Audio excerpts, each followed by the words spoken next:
বিয়ে বাড়িতে ফুচকা খাওয়ার আলাদাই মজা। ফ্রিতে যত ইচ্ছা তত ফুচকা খেয়ে যাও, কেউ বাধা দেওয়ার নেই, আর টাকারও চিন্তা করতে হয় না। হ্যাঁ, আরে এই টাপি, তুই এখানে দাঁড়িয়ে দাঁড়িয়ে ফুচকা খাচ্ছিস, আর ওদিকে যে এত ভালো ভালো খাবার রান্না হয়েছে, কোন পেটে খাবি? হ্যাঁ, তো বিয়ে বাড়িতে ফুচকা স্টল দিয়েছে, ফুচকা খাবো না?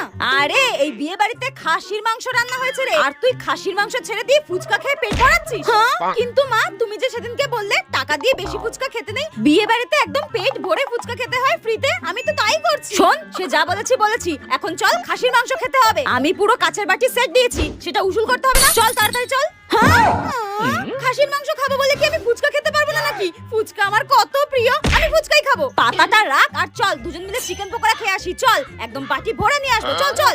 আমি তো ফুচকাই খাবো, তুমিও খেয়ে দেখো মা, দারুণ হয়েছে। তোকে বলছি তো ওইদিকে চল, চল বলছি চল। আমাকে ছেড়ে দাও না মা, আমি ফুচকা খাবো। তুই যাবি না মানে তোর ঘর যাবে।